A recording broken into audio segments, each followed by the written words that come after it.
countless people, especially the youth, to believe in the values of courage, service, and resilience. Today, through this video conference, Sri Annamalai will speak directly to you, sharing his insights and vision.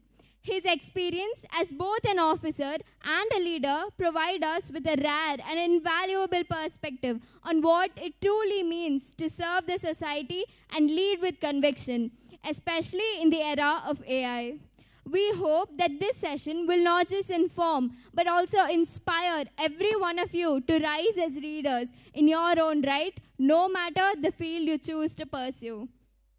Before we begin, a gentle request to all our students. We are truly privileged to have Sri K. Annamalai with us today. Despite his extremely busy schedule and many pressing commitments, he has graciously agreed to connect with us and share his valuable time. Out of respect for his presence and in order to make the most of this rare opportunity, we request you to kindly maintain complete silence and give him your undivided attention. Let us show our gratitude through our discipline, attentiveness, and wholehearted participation. A very good morning to you, sir. We are very happy to have you here with us.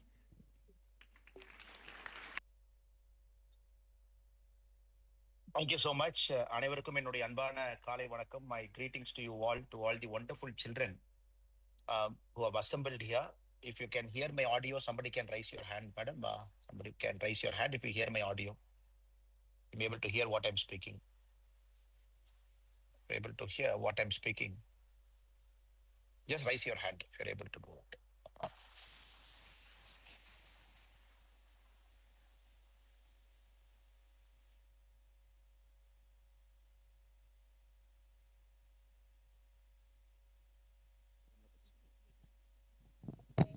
Hello, check.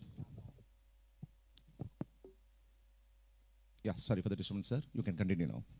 Sir, can you hear me, sir? Yes, sir. Very well. Sir, with the mic. Okay, thank you. அனைவருக்கும் என்னுடைய அன்பான காலை வணக்கம் to all the wonderful students who have assembled here from some of the finest schools in Coimbatore, 22 school children, close to about 500 young minds have come here, trying to understand how we can be a global citizen, how we can solve global problems. I take this opportunity to thank Yobharati Public School for creating this platform. Not many school thinks of this line, trying to create students to solve global problems, trying to create students for the future. I take this opportunity to compliment the Yobharati Public School and especially the Model United Nations, Yobharati Model United Nations, which is into its fifth year, which is also not a normal thing we see in schools. Putting together an event of this magnitude requires a vision. And for that, I compliment the correspondent of the school, Mr. Sanjeev Anand, the member of management, Mrs. Nigarika Sanjeev, and the wonderful principal who have the opportunity to listen when she spoke, Madam Geeta Jayachandran, to all the wonderful dedicated chairs who are here, dedicated vice chairs who are here, and all the delegates of the Model United Nations. So my good morning to you all. United Nations, we all know, it's a forum where we discuss all the complex issues. What started in 1945 with 51 countries have evolved into a global organization with 193 member states now, and 2 countries having observer status, meaning 195 countries are there. It is such a complex forum where you see democracies represented, where you see dictatorships represented, where you see monarchs represented, where you see authoritarian countries represented. All kinds of countries on the planet are represented, and each country holding a single vote.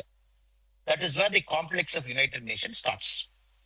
The complexity starts because most of us, all the countries are very, very dissimilar.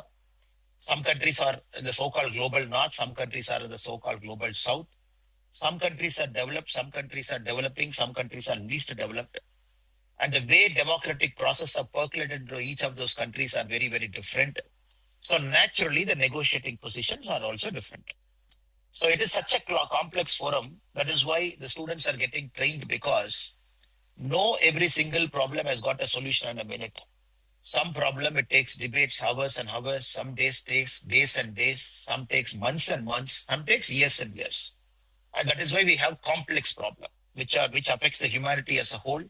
Those problems don't see whether we are from India, we are from Tamil Nadu. It sees the humanity as a whole. It affects all of us together. That is why it is important for us to transcend what is holding us together. Many a times a language holds us together. Many a times we born in a particular area hold us together. Many times our country identity hold us together. The whole idea of this model United Nations is to train you to think big, train you to transcend the small things that hold you to think like a global citizen. It trains you to put yourself in the shoes of other person so that we understand the perspectives they are coming from. A least developed country called LDC will think very differently because they are not developed at all. And they might have an element of self-preservation. A country like United Nations with $32 trillion, the largest economy in the world, which might think very different. Some countries might think with global interest in mind. Some countries might only think with national interest in mind. So the more we engage, the more we think about complex issues, the more we try to push ourselves out of our self-imposed identities, then possibly we'll be able to see the other country's mind also, where the other country is coming from. Then we'll be in a position to solve the global problem. Trade is such a barrier, even with United Nations, even with some of the organizations connected to UN, like the Global World Trade Organization. Even after this many years, there is no solution to trade. Trade barriers are still there. Technology transfer is still a problem. Great countries have technology. Developing countries don't have technology. It is still a problem. Even after 50, 60 years of negotiation, we haven't achieved anything much. Even now in this era of 21st century, where the concept of aid, where the developed countries giving aid to the least developing countries, even aid is also a problem. United Nations come to a conclusion on that. Even global wars, as we speak now, there is a war between Russia and Ukraine. Iran and Israel war has come down. Gaza, Hamas, Palestine, Israel has come down. As we speak now, the world has also got a lot of global spots. As we speak, there are many wars which has crossed a year, which has crossed 2 years. Even now, we haven't found a solution. So the delegates here have to understand not every problem has got a solution which everybody will accept. Some solution, it needs maneuverability, it needs careful building up of arguments, it needs patience, it needs tolerance. I'm very sure 23rd and 24th of August, these 2 days, when you finish this wonderful model United Nations, when you go out, there are some attributes and qualities which will get built into you. You will get the attribute of patience, tolerance, the ability to listen very deeply, the ability to make convincing arguments, the ability to see the others, make the other side to see your perspective, and ability for you to see the other side's perspective. And these small qualities which you build as a student in this model United Nations forum, it will help you in multiple things. You can do whatever you want in your life. You can be a teacher, you can be an entrepreneur, you can be a student for some more time. So these qualities are very important for you to lead a better life. The topic that is given that I've taken to speak to you today is ethical leadership in the era of artificial intelligence. I'm sure the students nowadays, you know many things. You Google, you understand, you're good with technology, but still I'll take about 2-3 minutes to explain the elementary basics of artificial intelligence so that I can connect it to ethical leadership. This is such a complex topic. The United Nations is going to grapple with it in the near future. Maybe not now, maybe not the UN is fully active into artificial intelligence regulation, thinking deeply about it. It is only a matter of time before it becomes a global issue. It might become a global crisis also, where everybody will talk about AI. So we have a human level cognitive ability. We humans think, we process, we think very complex issues. We try to come to a solution, which we call the human level intelligence. And all of us are blessed with a certain intelligence. We have a measure of IQ. We can say whether we have 130, 140, 150, 160, we can measure it.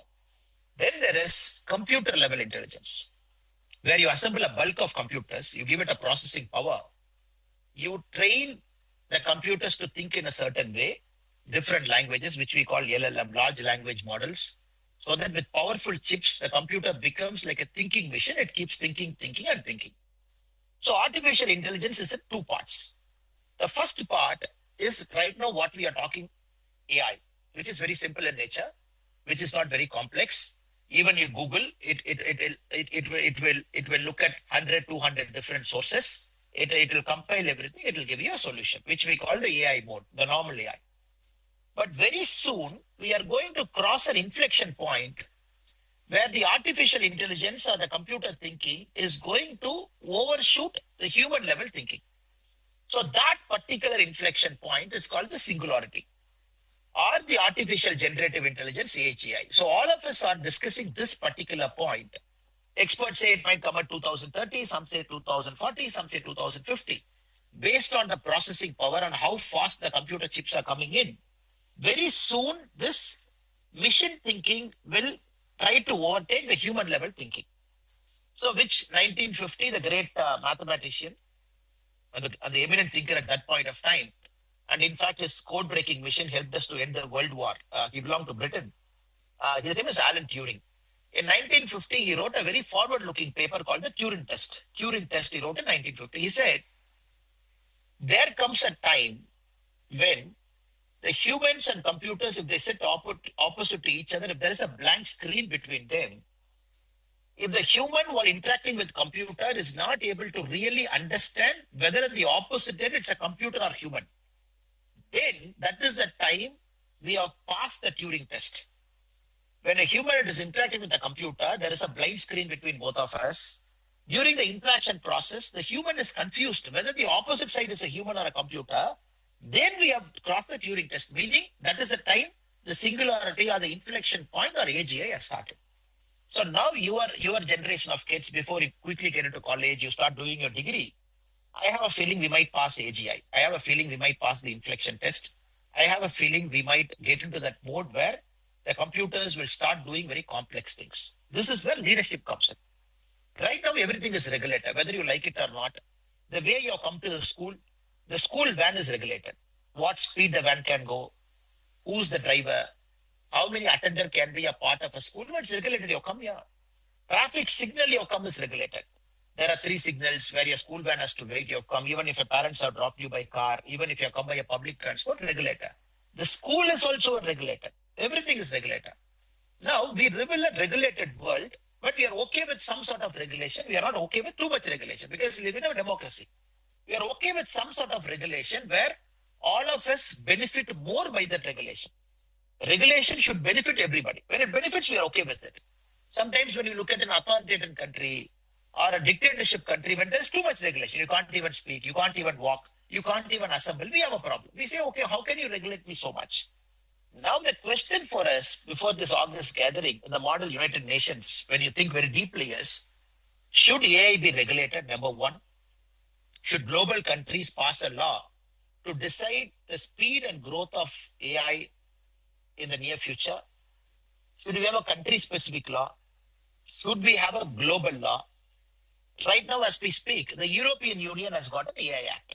Possibly that's a major artificial intelligence act that has come in because the act talks about ethical leadership. It came in August 1, 2024. It classified AI into 4 parts. First is called the prohibited AI, which I will explain when I go into it further. And he said nobody can get into prohibited AI. It is banned by law because it is unethical. High risk AI. Some AIs are very high risk in nature, which might cross the ethical line. So we are prohibiting it partly. The next is limited risk AI. They said no problem, no regulation. It is not skirting the ethical line. You are free to go ahead. The next is low or minimal risk AI. So the act itself has classified AI into 4 parts. And the first 2 AI, meaning the prohibited AI and high risk AI, are flirting with the ethical leadership, ethical process. So they banned it, remaining 2, they opened. US wanted to put a ban. California, where the state of San Francisco, where it is California state, it has got the world's 32 of the top 50 AI companies in the world. Top 50 AI companies, 32 companies are located in a single state in US headquarters. And the local, like our Tamil Nadu Assembly, like our local assembly, the California State Assembly passed a law to regulate AI. The governor did not agree. The governor said, I am not agreeing. I am not going to sign that law. Now, there are 2 arguments we are seeing. When you're sitting in the United Nations, there are 2 arguments. One argument, like European Union, they say we are bringing a law to regulate AI because it is skirting ethics. Americans, the state of California, said, no, we are not going to bring a law because they say bringing a law will kill the human spirit. Anybody bringing a regulation will not allow innovation to happen. So that is an important topic for this August gathering to decide. Law, if you bring a regulation, will it kill a spirit? Because other proponents of AI say, because you're in United Nations, you have to look at 2 sides of a coin. And there's not a single argument that is valid. The other sides of the proponent, they say AI is important. It is solving a complex global problem. The weather pattern it is predicting accurately. After in the last 3-4 years, artificial intelligence, it is able to pinpoint and say the weather disturbance that is going to happen. Possibly in our lifetime, maybe much sooner also, artificial intelligence is going to give a cure for cancer. Because so much machine power, so much processing power, it is processing gigabytes of data. It is going to give us a solution to cancer. Human genome is mapped, but AI has taken it one step further. Maybe in next 10, 15 years, we will know each person uniquely the disease they might get and the possible medical cure that AI should propose. Right now, AI is also doing remarkable progress in some of the human tests, some of the medical tests it is doing. It is also doing remarkable process in creating molecular solutions to complex. That is why last year, when the Nobel Prize awarded the chemistry prize, it was co-shared with an AI company. So normally we see the Nobel Prize scientists get it. But last year we saw the Nobel Prize co-shared with an AI company because the AI company developed a technique based on the professor's argument of science. So both combined together to create a complex problem. So we have two sides. One side is very clear. Don't regulate. It's too early to regulate. No ethics is blurred now. Everything is fine. Please allow it to go for another 10, 15 years so that we will not kill the human spirit. We will not kill the innovation. We will find solutions to complex problems. The other side, no. It's already too much. We are already going towards artificial generative intelligence. The chips are becoming so powerful.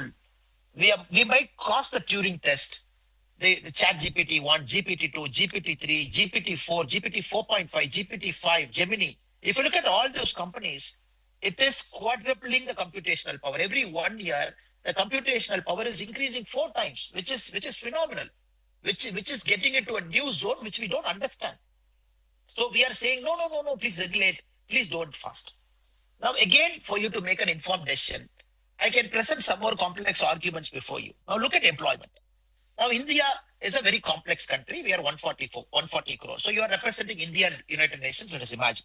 So you will say, look, I represent the country with the largest global force in the world, which is 140 crore. There are many countries, developed countries, which doesn't have enough population. Many European countries, they want immigrants to come and work. So they will say, no, we have lesser population. We are okay with technology. So the Indian delegate, some of you, if you represent UN in the future, which I want you to represent, becoming a part of the Indian Foreign Service and becoming a diplomat and sitting in UN and arguing. So you will say, look, AI might kill jobs because ethically we are bound to make sure people should not lose jobs. We don't want a jobless growth. Computers taking over, computers solving problem. Right now, people say the next 10 years, the software engineering coders will be abolished. No need for coders. Right now, many people, for example, if you take Tata Consultancy Services, the largest IT company in India, in the world, which employs about 6,12,000 people. 6,12,000 people is the current employment in TCS. Close to about 3.54 lakh are coders, entry-level coders, mid-level coders, high-level coders. People say when artificial intelligence comes, there's no need for coders. Then we have to understand such a complex country like ours with millions of young people like you. So where will we find new jobs in the future if you allow AI in everywhere? If you allow AI into employment, if you allow AI everywhere, then probably our argument in United Nations should be no. We want AI for certain sectors. We want AI for medical, we want AI for transport solutions, we want AI for this. But the moment you allow AI to solve my daily needs, you bring an AI robot into my house, there is no need for a maid. Now, very, very soon, AI you can map, or I've seen a demo in Europe in my recent trip, where AI can come, AI-enabled robot can come, you can feed the menu into it, it is cooking beautiful dishes for you. Of course, right now it is not in a position to make complex dosas, or a paniyaram like how we make in Coimbatore, but it can make pasta for you. It can make fried rice for you. It mixes all the ingredients, it cooks, it packs, it delivers to you. So straight away the elimination of maids is gone. Straight away the elimination. Now AI with computer control, watchman security system, even that will go. The food delivery boys will go. So I'm just presenting you an argument to say coders to maids to other complex things, artificial intelligence. Should I speak, sir?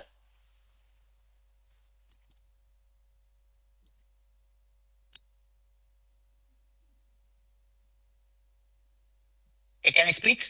Yes, sir. Yes, sir. Okay. So the artificial intelligence in the near future in a country like India, the biggest problem we are foreseeing is it might kill employment. We might have a jobless growth. So it is important countries like India, we got to be really, really sure to make sure I don't want my jobs to get killed. A country like Norway or Sweden, which is sitting in the United Nations, might say, no, I want AI. I really don't have people to work. My population is declining. A country like Japan, where there is a negative population growth rate, Japan might say, no, I want AI in all sectors. Because for me, the problem is I don't have enough hands to work. So this is your first ethical leadership problem to take care of your country. Of course, it's national interest. Of course, it's self-interest. Because each country is unique. Each country's growth path is unique. And each country has to look at problem in its own way. The second argument I can give to you is the way the technology transfer happens. Just look at US. Just look at China. If you look at some of the top AI companies in the world, like OpenAI, Anthropic, Google DeepMind, or the Chinese company that is making a lot of noise now, the DeepSeek R1, if you look at all those companies, it is predominantly, it looks like a two-way race between US and China because they hold the technology. Now, what about developing countries like us? What about middle-income countries like this? What about African countries? What about Ghana? What about Cameroon? What about Costa Rica? So those countries don't have technology. In the last 200 years, if you look at the world, the way it has grown, countries which had technology, they grew. Countries which did not have technology, we did not grow. Now maybe if you're representing Cameroon or Ghana in the United Nations, your argument should be, look, if you think AI is global, please do technology transfer to us also. Why do you want companies to be in a certain countries? You develop all the product, you use that product to improve your economy, but my country will keep going down. So a least income countries argument in United Nations should be ethical leadership wise. You develop technology, you keep it. The technology doesn't even come down. Right now, we know the technology from a rich country to come to a poor country, it is taking generations. If you look at medicines, encyclopedic medicine, what you call the yanai kal in Tamil, we call the elephant leg medicine. It took 60 years to come from US to some of the African countries. Measles, it took 40 years. Some of the most important medicine that is needed for a least developing country, the developed countries held that medicine as a strategic resort. They said, we will give it only when you become friendly to us. So we should not want AI to become something like that. But right now, the way AI is going, artificial general intelligence, somebody was making the statement. It can run computers, it can run simulations, it can take over different systems, it can operate different systems. If you look at the American president, there is one guy who always comes along with the American president carrying a suitcase. If you look at the TV, you will see that's called the football, because the nuclear codes is right there in the suitcase. The guy who's always with the American president, he carries that suitcase where the football code is there. Football code is there where the nuclear codes the president can launch. Now AI can take control of that. So AI can decide, oh, Russia is launching a missile, somebody is launching a missile. It will calculate, it will launch it. Now it is going to percolate into all parts where it will take control. Now we don't want to have a scenario where countries which don't have technology, they become lagging, because we want an equitable world. At least in your generation, before 2060, 70 ends. We want to see an equitable world where there's a thing called least developing country. Even they should be developed. As we speak now, simply because somebody is in a least developing country, millions of children are dying. Millions of children in Africa are dying. So we don't want that to happen in our lifetime. So this is your second point of argument, ethical leadership wise. Can the technology transfer happen in an equitable way so that all of us say together? So this is very important. The third one I would say from an ethical leadership point of view with respect to the artificial intelligence is how much is too much? How much is too much? Now, yes, we all like idlis. We all like dosa. I'm sure whatever you say breakfast is. But how much is too much? You might, at a certain point after you have to say no. When age comes, you have to say no to sugar. I'll take one sweet, but not more. I'll take one ice cream, but not more. Now, AI is also like that, where we have to think when will we say how much is too much? And is the time to say now? Is it time to say 10 years from now? So that is a ethical leadership you will always grapple. Because the problem with ethical leadership is what might appear ethical to you might not appear ethical to others. Of course, there are human values. Of course, there are certain human norms which transcend boundary. But ethically, as a developing country, I might think something. But as a developed country, they might think something. So this ethical leadership, it comes for you with continuous engagement, continuous patience, continuous negotiation, continuous deep thinking. It should make you a person with empathy. It should make you a person, not a very cold-hearted diplomat. Oh, I will operate. I will give you one. You give me one. That's a very cold-hearted diplomatic way of operating. But for a better world, I would really expect all the delegates here to have empathy at the core of your being. Empathy is very, very important. Even you are an Indian, you are a Tamilian, you are an Indian, no doubt. But you are also a global citizen. You cannot take too much from the pie. We should help the pie to grow. Can we make the pie to grow instead of grabbing everything to us so that other countries don't get anything? So that is a very complex process of a negotiation. Yes, you can be a great diplomat for India. I made India win. But is somebody losing? And somebody is losing in the moral equivalent to say, if it affects their livelihood, daily existence, food, then probably we are living in the same earth, sharing the same resources. What goes around will come around. What is affecting one country will come to us. The corona which started in China, matter of months, it spread to all of us. The corona did not care. It is in China. There is a boundary. So in the future, I'm sure all of you will see complex human problem that will start in one country, very quickly come to other countries also. So the third one for ethical leadership in my mind is, how much is too much? Where do you want to put a stop? Do you want to build a big dam to say I don't want? Or you want to build a small gate to say I will only allow this? That is for you. That is for the delegates to decide, will I put a dam to stop everything, or will I put a gate to open, close, to allow something, not allow something? So this is a call you all have to take. So artificial intelligence is coming. It is coming in a big way. And ethical leadership is always important, not for AI. It is always important for anything. And we need leadership which puts country first, no doubt about that. We also need ethical leadership which will think about the world. That is why if you look at our Honorable Prime Minister, even before we have given COVID vaccine to all our Indian population, we have started giving COVID vaccine to least developed country, LDCs. Because what is happening? The Americans were cornering all vaccines. They have GlaxoSmithKline, Pfizer, all the top companies. US said, look, you are in US, you are a US company. So 1/3 you will sell it to me.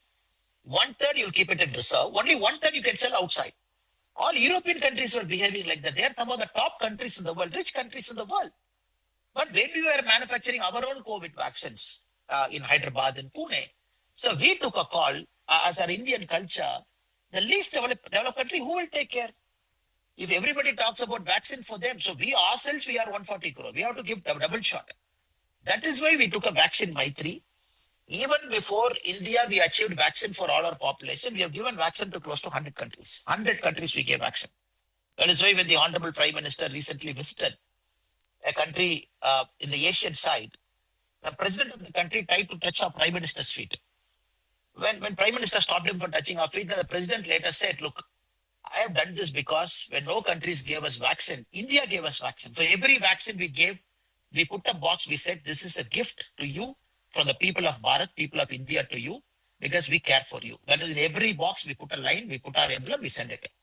So this is also ethical leadership in this global world where everybody wanted to take care of themselves. We went over and board to say, look, we are giving it to you because we want you to be also well, because we felt what is happening there will cross into our border in minutes without even waiting for it. So I'm sure with that spirit, with that inquisitiveness, with that kind-heartedness, with the spirit of empathy, you will approach a problem. You will think deep. Of course, national interest is important, but also you will look at global interest. You will try and find a solution in which all of us are happy. The world is a peaceful place. So thank you so much. I've taken a lot of time to give you an overview of where we are, United Nations and AI and ethical leadership. I'm sure this delegates would be a great success. And today and tomorrow, you will have wonderful discussion. Please take active part. And nowhere you will get a forum like this because you're getting schools, children from 22 schools. Each will have a different culture. Each school has got a culture. And all these 22 children might have come with a different background, different mindset. So please negotiate with the spirit of cooperation. Let good things happen. Thank you very much and for the opportunity. Enjoy talking to you all. Thank you. Thank you very much, sir, for your valuable time and disseminating words of wisdom. Would you be interested in taking one or two questions from our students? Yeah, madam. Please go ahead, madam. Sir, I have a student from Sachidananda Jyoti Niketan School. Introduce yourself and please place your question. First of all, good morning, sir. I am Rishan Narsiman. I'm a grade 12 student studying in Sachidananda Jyoti Niketan. And sir, my question to you is, in today's India, youth leaders or young leaders, it is said that anybody who wants to lead must have power, must have influence, and must have money. What is your message to those youth who have that leadership potential but are unable to go out because of certain circumstances? A great question, Rishabh Narasimhan. Thank you. Please have a seat. I will answer it. It is very pertinent, I think. 1893, there was a guy in South Africa. His name is Mohandas Karamchand Gandhi, 1893. I'm not talking of 1947, 1893. So he was going in a train, and there was a station called Pietermaritzburg. And the train stopped there, and the ticket checker told him, "Hey, man, you're brown. And how come you're traveling in a first-class compartment?" He said, no, I got a first-class ticket. I'm traveling here. And the ticket collector said, "Get out." He said, "I will not get out." The ticket collector said, "Okay, take this fellow's luggage and throw him out." So 1893, they threw him out. Pietermaritzburg is like a Ooty, like a small Ooty. It's cold. It's slightly a hill station. So this guy was sitting outside the railway station, cold night.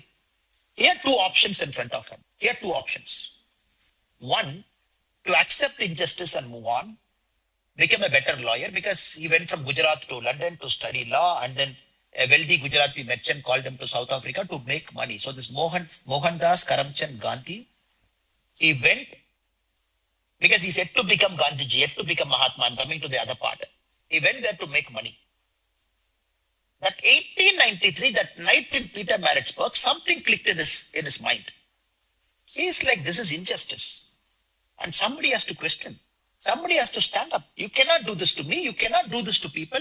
We all trust the system. We all trust the fairness of the system. So the Mohandas Karamchand Gandhi of 1893, that day night, next day morning, he became Mahatma Gandhi. So it's a shift in the night.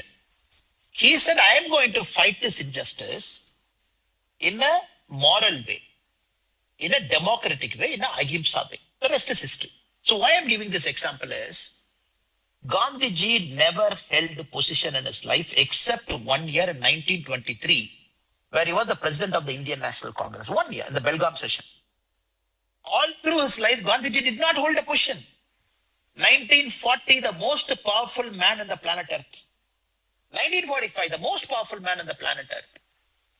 He never held a position. So I would say it has to come from a moral character. You should feel deeply about an issue, and it should come from your moral conscience, moral character. So the moral conscience should lead you, not your title, your prestige, your chair, your position. Nowadays we have very little leaders like that. People who lead from morality, people who have their moral conscience that take them up. So the youth of this country, especially the youth sitting in this August hall, develop a very strong moral fiber, sense of right and wrong, fight for it, stand for it. And when you do it, people will start coming around. Mahatma Gandhiji, 1917, when he came to India. So what did he say? Look, okay, I'm a great man from South Africa. I've done this many great things in South Africa. Lakhs of people went to Mumbai to welcome him. But after that, Gandhiji said, look, next 5 years, I'm on a study tour. I will travel in a third-class train, third-class compartment. I will travel across the country, see people's plight. In our Madurai, Tamil Nadu, when he came here, this is where he saw some of our farmer friends wearing vesti and not the upper shirt also. In Madurai, he decided, I'm not going to wear a full dress. I'm only going to wear a half dress. So Gandhiji, in 5 years, even after a great person in South Africa, he came, he learned. This is second quality for a youth. You mentioned about leading. In leading is always about learning. Learning and leading both will come together. They're both sides of a coin. Leading cannot happen without learning. You should be a lifelong learner. Gandhiji did it. Then people started following. And they said, who's this guy? He's talking like me, behaving like me, living my own life. Then hundreds, thousands, 10,000, lakh. Then India danced to Gandhi's tune. He said non-cooperation movement. All of us launched. He said no non-cooperation movement. Pull back. Because you all went and burned the police station. You killed innocent policemen in Chauri Chaura in UP. So non-cooperation movement. I'm calling back. All of you come back. We all came back. Gandhi said do this movement. We all went. Gandhi said don't do this. We all came back. So 20 years, Mahatma Gandhi trained us. Gandhiji trained us. So you see, a person without power, a person without a title, a person without a chair, Mahatma Gandhiji should be a greatest living inspiration for you to lead with purpose, to lead with moral compass, always be a lifelong learner. Take it and live it. Don't allow others to follow you. People will follow you. There is this very beautiful quote which I live by. Please don't follow me. I'm not a great person. I will not follow you because you are not a great person to me. Walk along with me. Both of us will go together to solve the problem. I think that spirit. Just walk. People will come. Treat people as equal.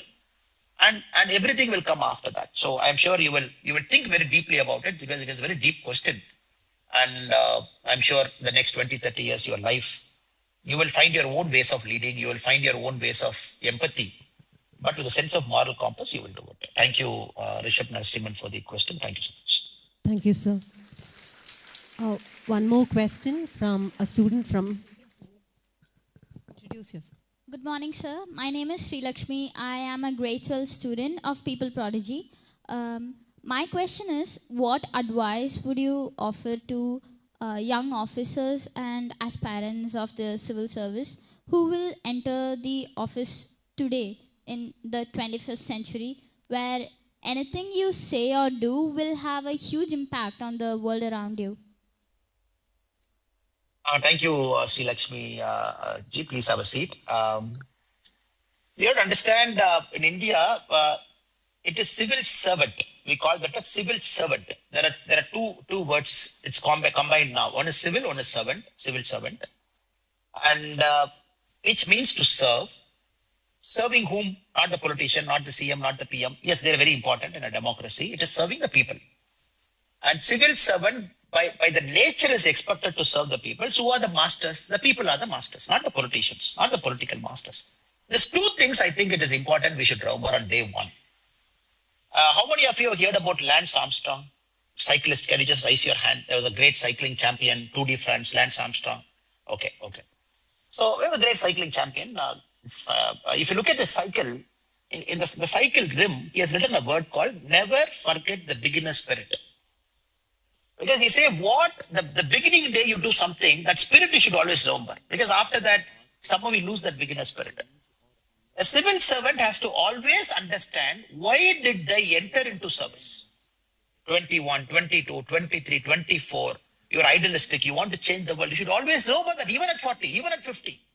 You should not say, nay, kuch nahi hoga, idu vandu nadakadu, idu vandu maaradu, the ulagam eppadi dhaan irukum, nothing is going to change. Na ennaiye maathikkuren. So a lot of people tend to change. That is the problem with our Indian civil service. The day you enter with a lot of hopes to say, I'm going to change it, I think this is my advice. One, always remember you are a civil servant. Always remember people are your masters. We have to serve them. Second, always remember there is a beginner spirit. We came with a certain purpose. Never forget that purpose. Always sail with that purpose. I think there's two things, because you will have ups and downs in life, because that is nature of life. So you will be thrown in some far-flung posting, and God-forsaken place. You will be there. You will be posted in a city like Coimbatore also, which is such beautiful with its culture and vibrancy. A civil servant has to see both. And you should not give up his thing when I'm posted in a far-flung thing, when I'm posted in a nice thing, because nice thing comes with comfort. A far-flung posting doesn't come with comfort. So parents should be ready. And if you're a girl child in our country, I personally believe women make better civil servants than men, because they have a lot of empathy. This is my personal belief after 9 years in service. I personally believe women make better police officers than men. But the circumstances and the work environment is something different. Your parents should be ready for Sri Lakshmi ji. Tomorrow, if you get a job in Assam as an Indian Administrative Service, tomorrow, if you get a job in Nagaland as an Indian Administrative Service, your parents should not cry. Oh, you're going too far to Assam, Nagaland. How will you come? Your parents should say, great. It is in Bharat. It is in India. You're serving our people. Please go. There is only one flight. You can always come back. So that's spirit. So parents should allow their girl children to fearlessly go and work across our country. Oh, you got into police service. It is too risky. Can you get into revenue service, which looks like a desk job? Or you get into administrative service? No. Parents should be willingly allowing their children to do what they want, because India is very different now. So this is the advice for parents. Any parents who's here, and they all support us, I know. But still, if Sri Lakshmi, tomorrow you want to do something which might appear risky to the society, your parents should give you full support, which I'm sure will happen. So never forget the beginner spirit, keep going, and very important, moral compass. Again, you are a civil servant where people are your masters. We should always remember that. Postings don't matter, up and down don't matter, great postings don't matter, cities don't matter. Only the service matters at the end of when we complete 60 years. Thank you so much. Thank you, sir. One last question. Yeah, ma'am. Good morning, sir. This is Sai Nathan studying grade 10 in Yuva Bharati. As you know, we are witnessing an artificial intelligence revolution. So how do you think India can utilize artificial intelligence to boost itself on the global stage and to serve its people in the future? Thank you, sir. Sai Nathan, thank you so much for your question, and good morning to you. You look very smartly dressed. And finally, I think Yuva Bharati has given a chance to one of their children. That is, I appreciate, because you have given chance to people from other schools. That only shows how large-hearted Yuva Bharati is. Sai Nathan, if you see, some of the greatest minds in AI are Indian engineers across the world. You must have heard about a company called Perplexity. Perplexity is by an Indian guy, Arvind Srinivas, which is a global AI company in the world now. So if you look at DeepSeek, some of the great companies, there are Indian engineers who are sitting in, Indian CEOs who are sitting in. So Indian talent is there, but only reason is opportunity. So but Indian talent is doing this in US. So that is our first challenge. For an Indian AI, which we are investing very heavily in chips, we are investing so much because we want Indian AI companies to gain foothold. The question is enabling environment. The first thing for us to kind of use AI to our advantages, we should have enabling environment for artificial intelligence companies. Lightly regulated, thinly regulated, greatly regulated. Again, we spoke about it. Hubs like Bangalore, Chennai, Coimbatore. This can be emerging places because you have to understand, if I use a ChatGPT to say, how are you, Nitin? How is Nitin? If I use that. If I use Google, the ChatGPT, it consumes 7 times more power than Google. So, of course, you know it. So, AI is energy intensive. It eats a lot of energy because of data centers. So, our country, it should have a lot of abundant energy. That is also important. Chips. Right now, chips, companies like NVIDIA, some of the other companies, they control AI chips. We don't have AI chips. We are just manufacturing. The Prime Minister said in August 15, 2025, the end of this year, we will have Indian chips. Indian chips will come out, Indian AI chips will come out. So we have a problem with hardware. So software, we are fantastic. We have Indian mind, which is very good. Hardware, we have a problem. I'm sure in the next 2-3 years, we have to settle this, get it right. Policy environment, hardware chips, enabling environment, cities. So this is number one. Number two is, we have, among the global population, we have a lot of data sets. If you look at China, China is using China's data, Chinese language, Mandarin, to train its LLM, because AI by its very nature is English in orientation. It's English in orientation. Because now what you Google, if you go and do a chat, a LLM chat, you get European answers. You get English answers because AI is not trained in Indian language. AI is not trained with Indian data set. This is our problem. Because AI right now, if I go to Google, so right now I'm in Google in front of you. I'm just trying to Google something. I'm going to AI mode in Gemini. So if I go to AI mode in Gemini, so I'm just showing you my cell phone here. Sorry, you might not see it. It's made ulta. So I'm in the AI mode Googling something. So it has taken 8 websites for me to compare. If I look at the 8 websites from which it is getting the data, almost all the 8 websites don't belong to our country. So the second problem in AI and ChatGPT, the data you get is trained by an European model or trained by an European language model. So second challenge is, we have multiple languages. We have Indian data. So we have to train it to Indian data. The second challenge. So we have to do it. The third challenge, in the near future, the way I see it is, India needs regulation. More than any other country, India needs regulation because we don't want AI to kill jobs. And at the same time, it should not kill innovation also. It's a very fine line. The lawmakers, the MPs and MLAs should really understand what AI is. Without even understanding, they cannot pass law. So I hope people like you will educate our MPs and MLAs to think about AI very deeply and then regulate it, but not too much. Control it, but not too much. Control it that benefits the Indian way. These 3 things I see as the immediate challenge. We have talent. We don't have hardware. We are building it. Next, the language models are trained in the European, not in Indian mind. We have to do with Indian data set. Third one is educating our member of parliament and MLA so that public representatives are aware and then they bring in light regulation to do that. Thank you. Thank you, Nitin.